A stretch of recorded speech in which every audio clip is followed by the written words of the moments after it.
Aujourd'hui, suivez-moi sur les traces de quelques-uns des plus féroces personnages qui ont jamais vogué sur les mers, les pirates de la Méditerranée. À côté de ces brutes assoiffées de sang, croyez-moi, les pirates des Caraïbes ont l'air d'enfants de cœur. Lors de leur croisade vers l'ouest, ils kidnappèrent 1 million de personnes. À la recherche de la vérité, part aujourd'hui sur leurs traces. Nous allons nous intéresser à leurs armes de mort et nous visiterons en Afrique du Nord leur sinistre cachot aujourd'hui déserté. C'est la fin de leur voyage ici? Oui. Nous découvrirons 2 bateaux pirates qui reposent aujourd'hui au fond de la mer Méditerranée. Ce sont les premiers du genre qu'on découvre. À la recherche de la vérité, je ne reculerai devant rien.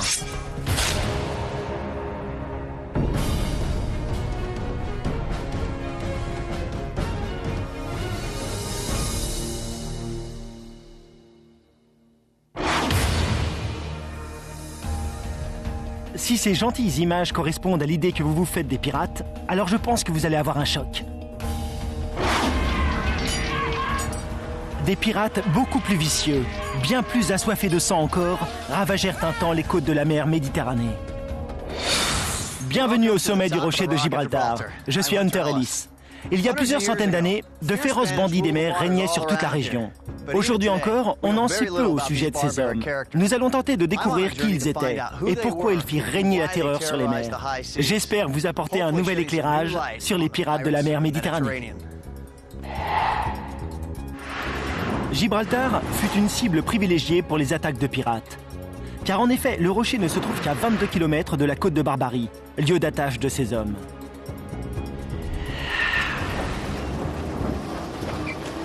Le plus célèbre de ces pirates fut Barbarossa, encore appelé Barbe Rouge.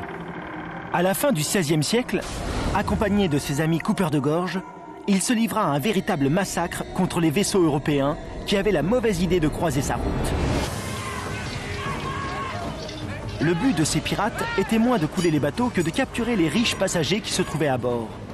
Car ces derniers ne seraient ensuite rendus à leur famille qu'en échange d'une rançon. Ainsi, de riches marchands voyageaient-ils vêtus de haillons, espérant de cette manière échapper au kidnapping. Barbarossa régna ainsi sur les mers jusqu'au début du XVIe siècle. Mais le pire était encore à venir. Plus tard, un sultan marocain tyrannique s'empara du pouvoir et éleva la piraterie à un niveau de dépravation encore jamais atteint. La sauvagerie de Moulay Ismail donna naissance à l'empire pirate le plus sophistiqué de toute l'histoire. Mais qu'est-ce qui motiva ces attaques contre les marins européens? Pour répondre à cette question, je me rends dans le château situé au sommet du rocher de Gibraltar. Longtemps avant que les Anglais n'installent finalement leur domination sur Gibraltar en 1713, un autre pouvoir régnait ici. Cette citadelle est la preuve de sa puissance. Hunter, je suis là. Bonjour Clive. C'est beau, non? On dirait que l'endroit a été attaqué. Montez, je vais vous montrer. Ok, j'arrive. Clive Finlayson est le directeur du musée de Gibraltar.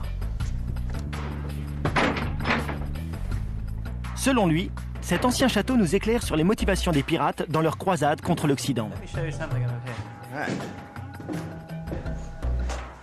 On dirait que c'est la chapelle ici. Observez davantage. Regardez ces arches. J'ai déjà vu ce type d'arche dans des mosquées. En effet, beaucoup de gens oublient que les musulmans ont dominé cette région pendant environ 800 ans. 800 ans? C'est presque aussi long que l'Empire romain. Oui, c'est long, c'est très long. Nous avons ici un exemple typique de ce que faisaient les chrétiens lorsqu'ils prenaient un lieu, ils le convertissaient. Nous sommes donc ici dans une ancienne mosquée convertie en chapelle. Quand les musulmans arrivèrent? Ils arrivèrent d'Afrique en 711. C'étaient des Berbères d'Afrique du Nord ainsi que des Arabes. Ils traversèrent toute l'Espagne en seulement quelques mois. Clive m'explique que l'invasion maure fut l'une des plus importantes expansions impériales de tous les temps, la grande progression du califat musulman au 8e siècle. À l'origine installés à Bagdad, les califats s'étendirent vers l'ouest à travers le Moyen-Orient et l'Afrique du Nord. En 711, ils traversèrent le détroit de Gibraltar. Ensuite, l'Espagne et le Portugal. Enfin, une partie du sud de la France fut elle aussi dominée par les Arabes. Ils prospérèrent pendant 800 ans, particulièrement en Espagne, inaugurant un âge d'or pour la science et l'architecture. Le moment le plus important de ces 800 ans fut la lutte entre musulmans et chrétiens. Dans les montagnes du Nord vivaient quelques chrétiens, en fait quelques chevaliers et quelques ducs. Ils commencèrent à penser qu'il était légitime qu'ils regagnent ces terres qui, selon eux, leur appartenaient. Ils arrivèrent à leur fin en 1492, année de la découverte de l'Amérique, entre autres. Les chrétiens dirent à tous ces musulmans, vous n'êtes pas chez vous. Vous êtes arrivés d'Afrique il y a 800 ans, donc il y a presque 1000 ans maintenant, rentrez chez vous. Puis, utilisant la force, ils les obligèrent à embarquer pour l'Afrique du Nord. Après 800 ans, je ne me serais pas laissé faire. Exactement. C'était leur pays depuis des générations, ils étaient nés ici. Alors, comme on ne voulait plus de nulle part, la piraterie leur a semblé un moyen comme un autre. Un moyen aussi de se venger de ces hommes qui les avaient renvoyés des terres où ils pensaient être chez eux. C'était donc au-delà d'une simple question de cupidité, c'était bien plutôt une revanche. C'est alors que les pirates commencèrent à attaquer les Européens, le djihad ou la guerre sainte. Un mot que l'on connaît encore aujourd'hui.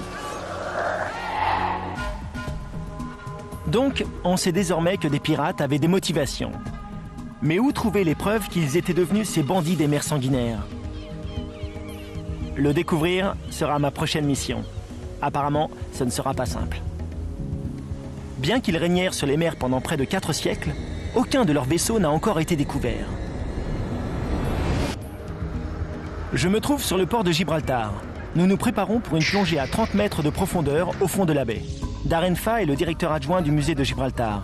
Il souhaite nous faire partager une découverte qu'il a faite avec son équipe non loin du port. Géraldine Finlayson, une collègue de Darren, nous rejoint. Elle s'occupe d'archéologie marine. Bonjour, on plonge ensemble aujourd'hui? Oui, en effet. Je vous présente Géraldine. Bonjour Géraldine, enchanté. Alors, on fait quoi? Nous allons plonger sur un site où nous avons découvert tout un ensemble de canons posés sur le sable avec leurs munitions. Vous avez donc déjà travaillé sur le projet?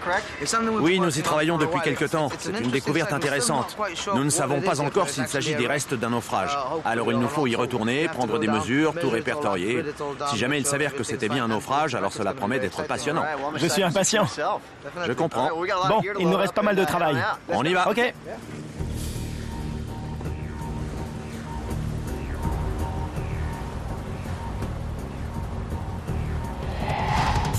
J'imagine qu'avec les nombreux conflits qu'a connus la région, beaucoup d'épaves reposent aujourd'hui au fond de la mer. Oh oui, Gibraltar est un lieu de croisement de cultures depuis des milliers d'années. Nous sommes, au vrai sens du terme, aux portes d'un monde encore inconnu, ici même. Le détroit de Gibraltar fut un endroit stratégique durant des millénaires. Il relie la mer Méditerranée et l'océan Atlantique. Il fut aussi le théâtre d'innombrables conflits. Beaucoup de batailles s'y déroulèrent, faisant de ces eaux un cimetière pour de nombreuses épaves, depuis les vaisseaux de l'ancien monde romain à ceux plus récents des guerres napoléoniennes. Mais je suis plus particulièrement à la recherche du Shebeck. C'est un vaisseau léger, rapide, facile à manier et donc très apprécié des pirates de Barbarie. C'est un peu comme de chercher une aiguille dans une botte de foin. Trouver un Shebeck parmi tant d'autres épaves ne va pas être une chose aisée. Mais commençons par jeter un œil aux découvertes de Darren.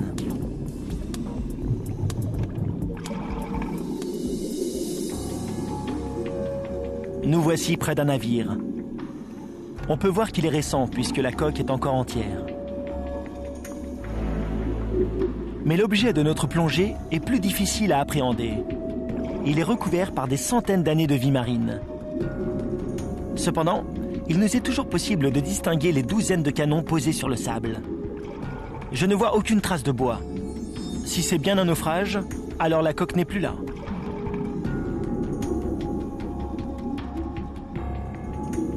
Darren et Géraldine souhaitent effectuer un certain nombre de mesures. Nous allons commencer par relever les cotes exactes du champ archéologique. Il mesure environ 20 mètres de long. Cela ne correspond pas tout à fait à la taille supposée d'un Shebeck. Mais comme il ne reste plus de coque, il est assez difficile d'imaginer à quoi ressemblait le bateau. Quant au nombre de canons, cela reste un mystère. Je vais avoir beaucoup de questions à poser à Darren et Géraldine.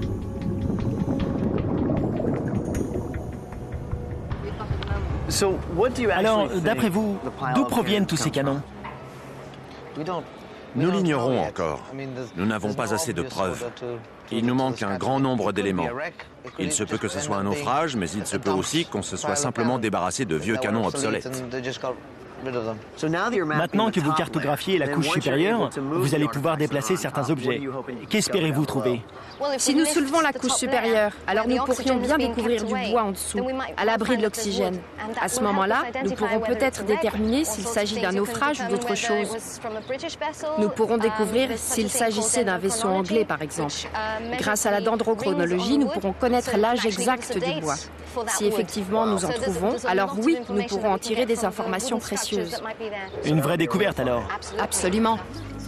Manifestement, ce chantier recèle encore bien des secrets. Pour ma part, j'ai aussi d'autres pistes. Je pars rejoindre une équipe de chasseurs d'épaves qui pourrait bien avoir découvert non pas un, mais 2 bateaux pirates.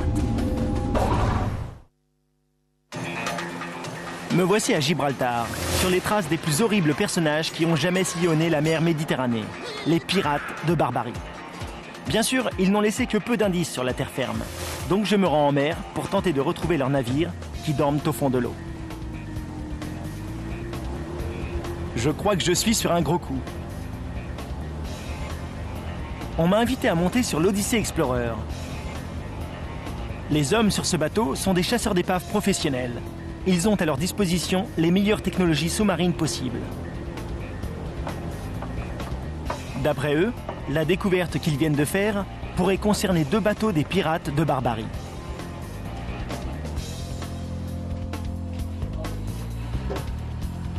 Me voici à bord pour y rencontrer Greg Stem.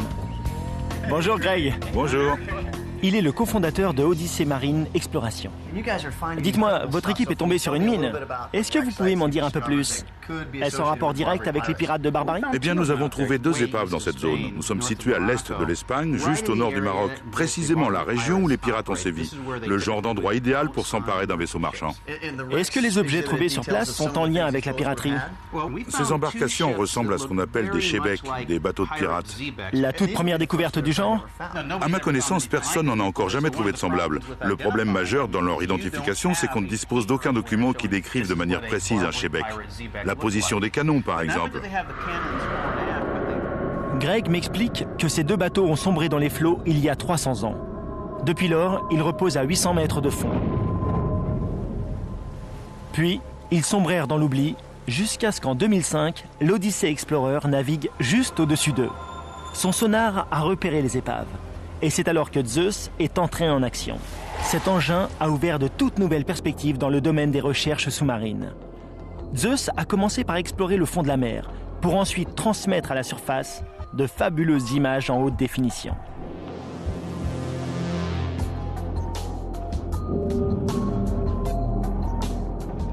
Grâce à son bras articulé, Zeus a pu rapporter des échantillons de sédiments.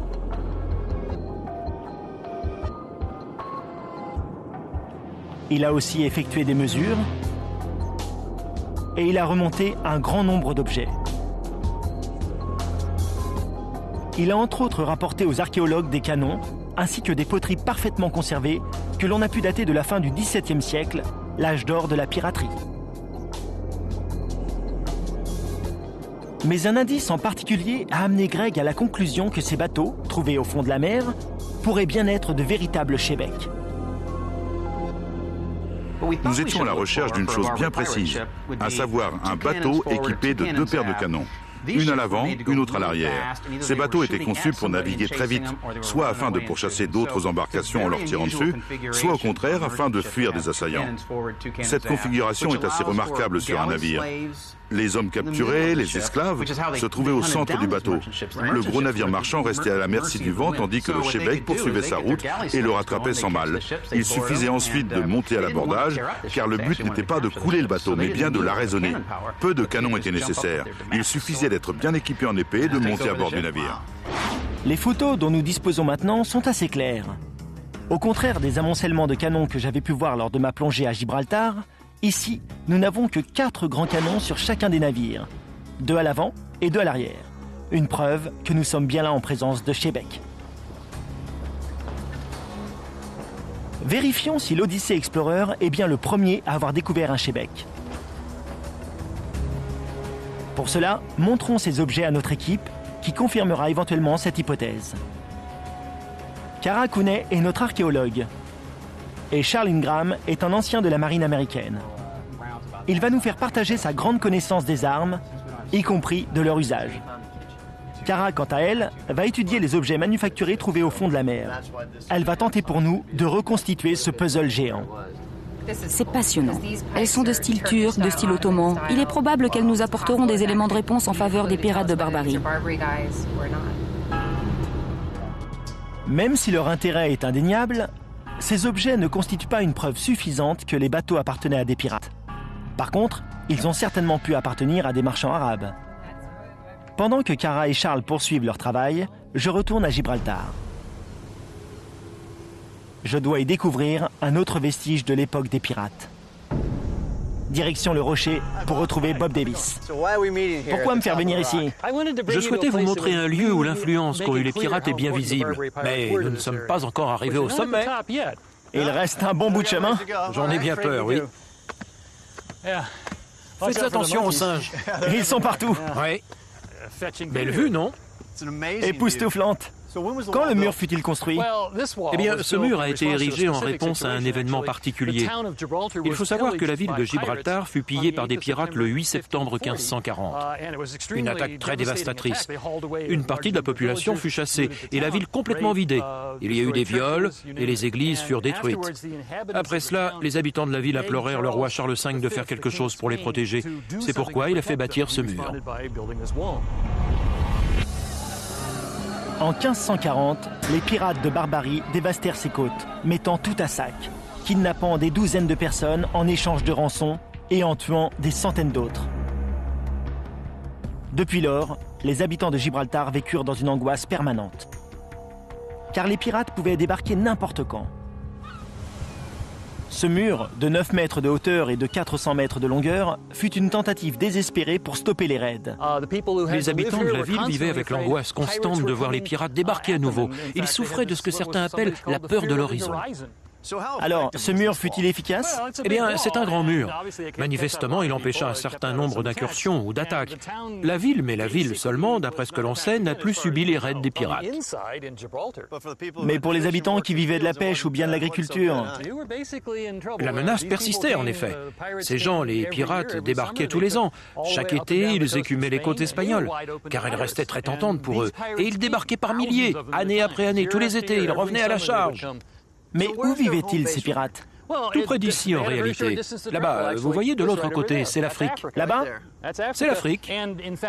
Vous savez, c'était un combat pour la foi qui se jouait.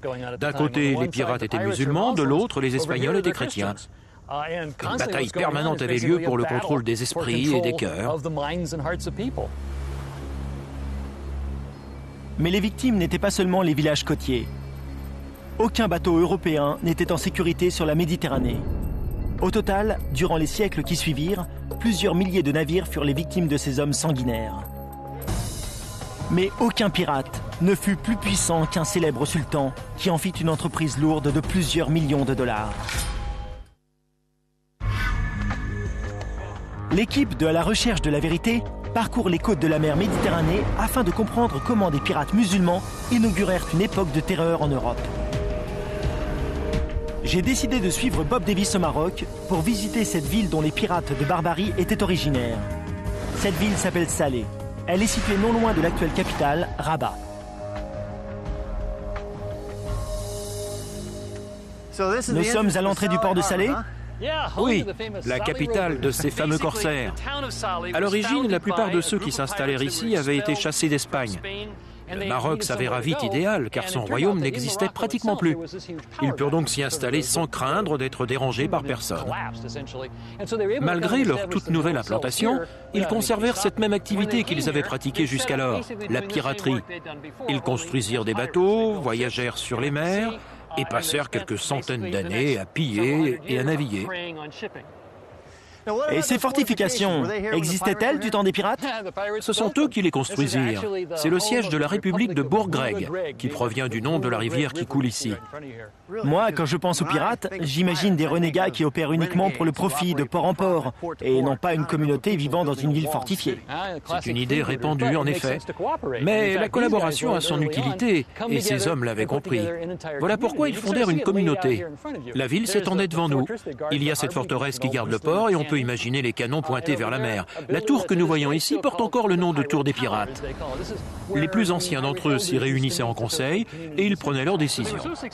Ils devinrent si prospères qu'ils attirèrent des gens de partout, d'autres Maures par exemple, des Espagnols ou d'autres musulmans ainsi que des chrétiens européens convertis à l'islam afin de pouvoir entrer à leur tour dans la piraterie. On ne construit pas cela si l'on n'est pas très riche. Oui, c'était un bon business. On raconte que les pirates rassemblaient tous leurs trésors dans la tour avant de se les partager. Liés à d'autres villes pirates en Tunisie, en Algérie ou en Libye, les corsaires de Salé avaient la main mise sur tous les ports de la côte de Barbarie. Mais ce n'était que le début. Bob me raconte qu'un chef apparut. Il réussit à faire d'eux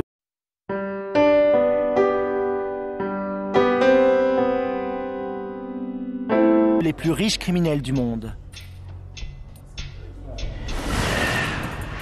Afin d'en apprendre davantage sur cet homme, rendons-nous dans une ville située à 130 km de Salé. Bienvenue à Meknès.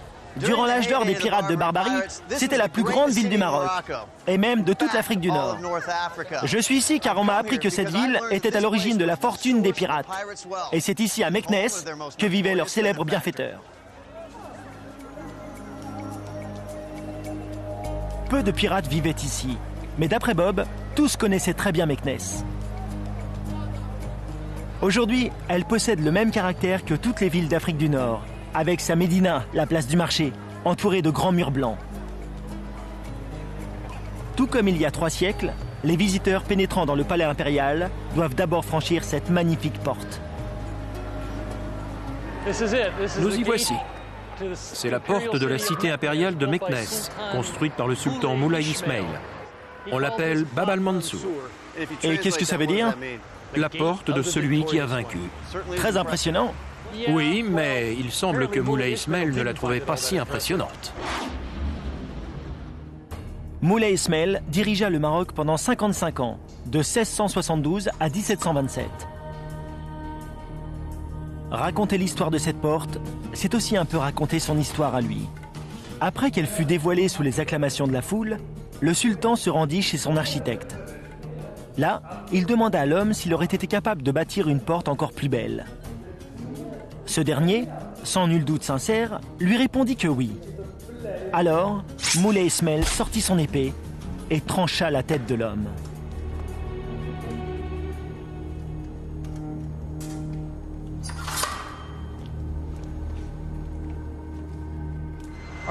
C'est en tout cas ce que raconte la légende. Mais elle nous en dit long sur la personnalité du sultan Moulay Ismail. C'est-à-dire, ce fut, dit-on, l'homme qui unifia le Maroc par l'épée. Ce fut aussi l'homme qui parvint à faire de la petite ville de Meknès une capitale impériale. Pour arriver à ses fins, il n'avait pas de limite. On en a une idée ici. Son souhait était même de construire un palais plus vaste que le palais de Versailles. afin de bâtir et de faire fonctionner sa capitale impériale, Ismail aura besoin d'une grande armée, d'esclaves et de serviteurs. C'est alors qu'il a une idée. Il utilisera les services des pirates de Barbarie qui accompliront les méfaits à sa place. Et très vite, on vit les corsaires de Salé parcourir les mers pour capturer autant d'Européens que possible. Ils étendirent leurs exactions très loin sur le continent. On raconte qu'ils allèrent même kidnapper des hommes et des femmes jusqu'en Scandinavie. Mais pourquoi étaient-ils si efficaces? Nous voici de retour sur l'Odyssey Explorer. Kara étudie les objets collectés au fond de la mer. Elle semble notamment avoir identifié 2 armes. Charles se penche lui aussi sur le problème. Il se rend au centre médiéval au Danemark. Il y rencontre Benerson Little, un spécialiste faisant autorité dans le domaine des techniques d'attaque pirate. Un cimetière. Pourquoi est-il courbé ainsi? Je n'ai jamais compris. C'est pour faciliter l'entaille. Quand vous frappez les tissus, particulièrement les tissus souples, il vous faut en plus tirer la lame vers vous afin d'entailler. Regardez, la lame est tranchante. Si je frappe la paume de ma main, il n'y a pas de blessure, pas de sang. Mais si je tire, alors je me coupe. Cette lame incurvée permet de couper naturellement en frappant sans prendre la peine de tirer. Waouh! C'est une arme assez efficace. Tout en brandissant leur cimeterre, les pirates de Barbarie menèrent des raids à travers les villages d'Europe, envoyant leurs captifs au Maroc. Cependant, c'était surtout en mer que l'on pouvait redouter leurs armes. La plus redoutable d'entre elles prenant l'apparence de vulgaires poteries. Car il faut savoir qu'elles étaient remplies de puissants combustibles. Et Jens Christiansen, lui, en connaît la recette. Eh bien voici. Oh, la fameuse poterie. Cette recette provient d'un guide sur la pyrotechnie médiévale publié en 1540. L'idée dans cette technique n'est pas de provoquer une explosion, mais d'allumer un incendie en jetant la poterie contre un bateau, par exemple. C'est le principe de l'utilisation du napalm qu'on connaîtra dans la guerre moderne. Pour cette recette, nous avons besoin de salpêtre, de soufre, de graisse de porc et enfin de poudre. L'essence de térébenthine est elle aussi un produit inflammable. Voici un autre ingrédient important, le schnapps. Du schnapps, vraiment? D'accord. Bon, est-ce qu'il y a un moment où cela devient hasardeux à manipuler? Quand on y met le feu. Ah oui, logique. Vous voyez qu'il brûle de l'intérieur. Oui, je comprends. La préparation était faite à l'avance. Elle était probablement conservée directement dans les poteries, sans doute refermée par un couvercle de parchemin. Et enfin, elles étaient embarquées. Ce pot contient environ 20 fois la quantité de combustible que Jens vient d'enflammer. Voyons ce que cela peut donner. Comment les pirates s'y prenaient-ils? En gros, on envoie l'engin sur le pont de l'autre bateau et cela provoque l'incendie. Vous l'envoyez et vous enflammez le vaisseau adverse. Les possibilités d'éteindre un incendie à bord étaient extrêmement limitées. On ne disposait que de seaux d'eau et de couvertures humides. À cause de la quantité de salpêtre contenue à l'intérieur, une simple étincelle pouvait suffire à l'enflammer.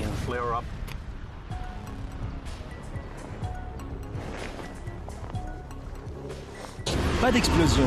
Au lieu de cela, notre engin produit une très forte chaleur et il brûle pendant plus de 6 minutes. Cela semble tout à fait correspondre aux descriptions laissées par les hommes de l'époque. Des survivants ont raconté comment ils jetaient quelques pots sur le bateau adverse, puis se déployaient à bord pour capturer les hommes. Tant sur terre que sur mer, les pirates constituaient une force incontestable. Notre aventure nous conduit maintenant sur la Manche, près des côtes anglaises, sur le site d'un mystérieux navire naufragé, dans lequel on aurait, semble-t-il, trouvé de l'or. Malgré de grandes difficultés, j'ai fini par trouver le lieu du naufrage d'un navire de pirates de Barbarie. À ce jour, personne n'a encore pu identifier avec certitude l'un de leurs vaisseaux. L'équipe de l'Odyssée Explorer est celle qui s'en est le plus rapprochée. Cependant, les deux épaves reposent à 800 mètres de fond et il va falloir encore beaucoup de travail pour vérifier l'exactitude de nos hypothèses. Aujourd'hui, je me rends sur les lieux d'un autre naufrage, mais bien loin cette fois de la mer Méditerranée. Paisible, le pittoresque village de Salcombe en Angleterre semble bien loin des pirates de Salé. Et il me suffit de trouver un bateau et un équipement de plongée. Pendant ce temps, Cara Cooney rencontre l'un des plongeurs à l'origine de la découverte du navire, Neville Oldham. Nous nous sommes rendus sur le site et nous avons plongé. L'un d'entre nous a vu quelque chose qui brillait. En le retirant de la paroi rocheuse avec son couteau, il s'est rendu compte qu'il s'agissait d'or. De l'or magnifique, comme s'il venait d'être fondu. Puis il a baissé son regard et s'est aperçu que le sol était jonché de pièces d'or.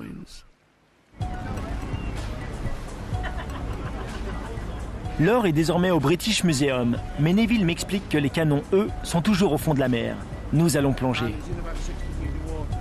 Il repose à peu de distance d'une plage qui, curieusement, s'appelle la plage des Morts. Vous voyez la côte qui fait face au lieu du naufrage? Ils vont plonger dans cette zone-ci, près des canons. Ces zones marquées en rouge figurent les endroits où les pièces d'or ont été retrouvées. Ici et là. Mais elles ont toutes été retirées. Nous voici sur la zone. Il est temps de braver les profondeurs froides de la Manche. On est plutôt bien tout de suite. Mais dans 5 minutes, cette eau britannique... Mon Dieu, ça va être glacial. Amusez-vous bien, d'accord? Je saurai où vous êtes.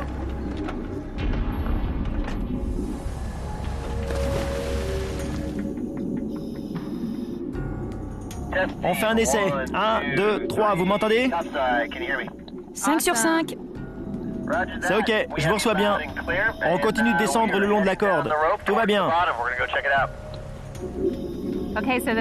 La première chose que vous devriez voir, c'est un morceau de l'encre. C'est une boucle ronde. Nous sommes en train d'évoluer en direction du rocher. Ah oui, on peut voir l'encre là-bas. Ok, maintenant on est sur le site du naufrage. Nous nous trouvons devant 4 canons qui sont situés à 3 ou 4 mètres les uns des autres. Dans quel état sont-ils? J'aimerais que vous puissiez voir ça. Il y a des concrétions, mais ils semblent intacts. Je veux dire entiers. Maintenant, on se dirige vers l'arrière du bateau. Ok, on arrive à proximité des canons arrière. Il y en a, disons 2, peut-être 3, d'après ce que je parviens à voir. Est-ce qu'ils sont très éloignés les uns des autres? Disons que tout semble être positionné selon un axe. Nous avons dû nager environ 30 mètres depuis l'avant du navire. Je crois qu'il s'agit bien d'un Chebec. Tout comme dans la mer Méditerranée, les coques ont disparu. Cependant, d'après la manière dont les canons et l'ancre sont placés, il est assez facile d'imaginer la position du navire lorsqu'il est arrivé sur le sable. Le bois a disparu au cours des siècles, laissant sur place toute une série de vestiges qui semblent corroborer l'hypothèse du navire de pirates. J'ai trouvé cette plongée absolument fabuleuse. Mais n'oublions pas que la plupart des objets trouvés sur place ont déjà été emportés. Donc, pour savoir enfin si nous avons affaire à un navire pirate, je me rends au British Museum, ici à Londres. Les vestiges découverts dans les eaux britanniques restent la propriété de la couronne. Mais comme ils ne sont pas montrés au public, j'ai besoin pour les voir d'une autorisation spéciale. Vénitia Porter est experte dans les objets manufacturés islamiques. Elle est aussi la conservatrice du trésor de Salcombe et elle a consacré plusieurs années à l'étude de cette fascinante collection de vestiges et de pièces de monnaie. Nous avons devant nous une partie de ce qui a été trouvé au large de Salcombe. Les pièces en or constituent la partie la plus importante du trésor. Regardez, celle-ci est étonnante. Les plongeurs ont retrouvé presque 500 objets en métaux précieux, dont ce doigt qui est en or. C'est la toute première pièce qu'ils ont trouvée. La plupart des pièces de monnaie ont effectivement des inscriptions en arabe. Il y a une chose très importante concernant ces pièces, notamment sur ces deux-là, les toutes dernières trouvées sur le site. Il y a une date? 1631. Cette date, 1631, peut-elle nous laisser supposer quelque chose? Oui, nous pouvons conclure, et ce également à la lumière de certains autres objets découverts, que le navire a coulé au milieu du XVIIe siècle. Cette date correspond exactement. C'est à cette période en effet que les attaques furent les plus nombreuses en Europe du Nord. 2 douzaines furent recensées en Angleterre vers 1650, l'une d'entre elles à 160 km de l'embouchure de la Tamise, donc tout près de Londres. Reste-t-il quelque chose du bateau lui-même? Eh bien, ces tout petits morceaux de bois sont intéressants. C'est incroyable, car j'ai plongé sur le site et il n'y avait pratiquement plus de bois visible. En effet, il ne nous reste que très peu de bois de la coque elle-même. Celui-là, trouvé sur place, fait donc bien partie de la coque du bateau. Oui. Ce morceau de bois, que dit-il? Apparemment, ce serait du bois provenant d'Afrique du Nord. Du bois originaire d'Afrique du Nord et des pièces de monnaie marocaines. Je crois qu'on tient nos preuves. Aurions-nous trouvé ce que nous cherchions? Un véritable navire de pirates de barbarie? Mon but, lors de ce voyage, était de retrouver un véritable Chebec de pirates. Je n'aurais jamais imaginé le retrouver à des milliers de kilomètres de son point de départ. Mais mon voyage n'est pas terminé. Il existe au Maroc un endroit où, mieux que n'importe où sur Terre, on retrouve le témoignage des horreurs commises par les pirates de Barbarie. Me faire une idée de l'histoire des pirates de Barbarie n'a pas été chose facile. Mes recherches m'ont même conduit jusqu'au fond de la Manche. Me voici de retour au Maroc, afin de replacer la toute dernière pièce du puzzle. Comment le sultan Moulay Ismail a-t-il réussi à rassembler ses forces avec celles des corsaires de Salé et faire de la piraterie une entreprise aussi dépravée? Durant tout son règne, Ismail vécut dans le luxe, protégé par une armée de gardes du corps africains entraînés à tuer. Son but? Créer un magnifique palais et une cour encore plus somptueuse que toutes celles des rois d'Europe. Mais rien de cela n'aurait été possible sans l'aide des pirates de Barbarie. Me revoici avec Bob Davis. Nous allons visiter ensemble le domaine de Moulay Ismail. Le palais était gigantesque. C'était le plus grand palais qu'on puisse trouver sur l'hémisphère nord. On en a la preuve tout autour de nous.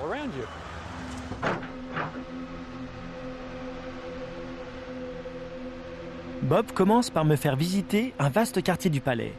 Je suppose alors qu'il s'agit des appartements privés du sultan. Ici, en fait, c'était pour ses chevaux. Environ 20 salles comme celle-ci servaient d'écurie et de réserve de nourriture pour les chevaux. Cela vous donne une idée de la taille de ce palais. Vous imaginez un peu à quoi il pouvait ressembler?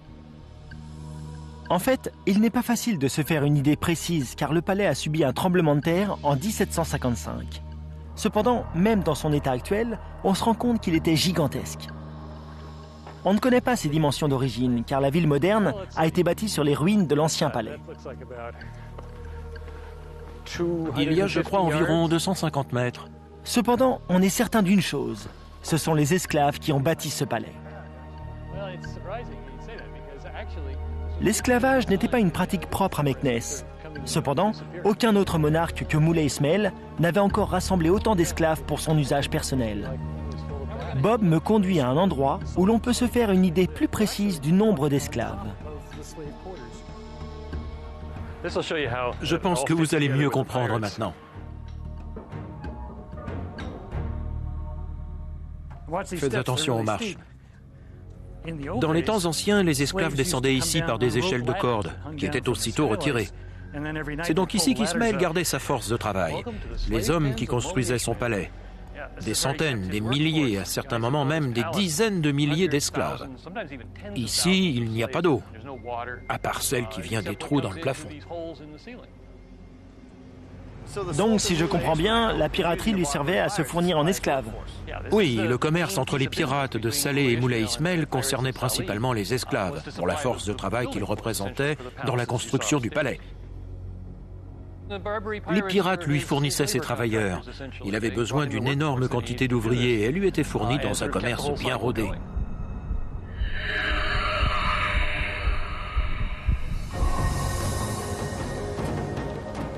C'est afin de toujours fournir Ismaël en main-d'œuvre que les pirates mirent sur pied des attaques d'un genre nouveau. Ils organisèrent des centaines de raids sur la mer Méditerranée ainsi que le long de la côte atlantique. Et cela dans un seul but: capturer le plus grand nombre possible d'esclaves blancs. Des dizaines de milliers de personnes furent enlevées et envoyées jusqu'au chantier d'Ismaël à Meknès. Moulay Ismail prenait un plaisir particulier à inspecter ses esclaves. Il demandait aux gardiens de lui amener les nouveaux arrivants jusqu'à son pavillon privé tout au fond du palais. Ismail exigeait que parmi les prisonniers, il y ait des hommes militaires ou bien de riches marchands, car ces hommes lui servaient de monnaie d'échange. Les pauvres, mais susceptibles de travailler dur, étaient condamnés à l'esclavage. Des jeunes femmes pouvaient entrer dans le harem privé du sultan. Les pirates pouvaient recevoir l'équivalent d'une année de salaire pour la capture d'un charpentier ou d'un artisan confirmé. Ainsi, on comprend aisément pourquoi ils devinrent très riches. On estime qu'il aurait fait travailler ainsi plus de 50 000 chrétiens dans son palais. Bien entendu, les pirates dérobaient des bijoux, ou bien de l'or. Mais avant tout, il leur fallait des hommes. Il leur arrivait aussi de les capturer à terre. Mais ils s'attaquaient en priorité aux navires transportant des hommes, puisque c'était là leur principale source de revenus. Donc, pour tous ces hommes capturés par les pirates, cet endroit représentait la fin du voyage. Eh bien oui. L'esclavage devint un business très important à Meknès. Ismaël dirigeait son affaire avec beaucoup d'intelligence. Les geôliers pouvaient infliger des punitions suffisamment douloureuses, de sorte que les esclaves courbaient l'échine la plupart du temps. Afin que vous vous rendiez mieux compte, je pensais qu'on pourrait vous faire partager une petite expérience.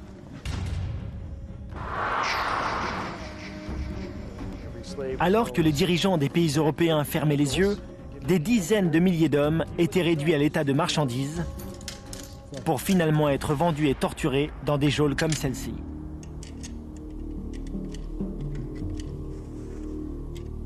Vous vous rendez compte du poids de ces chaînes? Elles pouvaient peser 20 ou 30 kilos, parfois même 45. Et ils devaient les garder. Voilà, on y est presque. Plus qu'une et ce sera bon. L'horreur de ces prisons et les traitements qu'on y subissait étaient connus de toute l'Europe chrétienne. Être fait prisonnier par les hordes de pirates de Barbarie était le pire cauchemar des hommes, des femmes et aussi des enfants. Je pourrais travailler, mais quant à être efficace... Eh bien, vous apprendriez, car croyez-moi, on vous forcerait à vous y mettre. Une punition particulièrement cruelle était la fustigation. Les châtiments les plus simples sont souvent les plus efficaces. Vous voyez, ça c'était très douloureux. Et je ne suis pas très doué pour donner le fouet. Les geôliers savaient.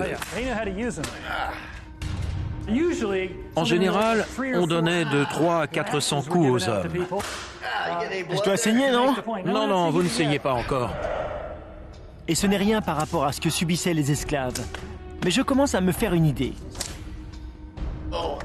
La leçon est terminée. Je vous laisse. Poursuivez donc votre visite. Au revoir, Moulet. L'un d'entre vous aurait-il les clés? La fustigation n'était qu'une torture parmi d'autres. On obligeait parfois les esclaves à travailler en portant une charge supplémentaire de 30 kilos. Il y avait aussi des crucifixions publiques. Et une torture particulièrement cruelle consistait à mettre le feu à la chevelure de l'esclave. Aucun doute désormais que les pirates de Barbarie étaient les plus dangereux de tous les pirates. Pendant 400 ans, ils firent régner une terreur et une misère indescriptibles, faisant sur mer et sur terre 1 million d'esclaves parmi les chrétiens. Mais les pirates ne purent maintenir leur domination éternellement, et ils finirent par s'éteindre d'eux-mêmes. Au début du 19e siècle, plusieurs nations européennes arrêtèrent de se faire la guerre et concentrèrent leur attention sur leurs ennemis islamistes. Ils améliorèrent leur flotte navale et commencèrent à coloniser la côte de Barbarie, et les pirates n'eurent plus d'endroit où aller. Peu à peu, la piraterie disparut et plus personne n'en entendit parler. Il ne nous reste aujourd'hui comme témoignage que quelques épaves reposant au fond des mers, ainsi que les ruines de leurs geôles, tout au nord de l'Afrique.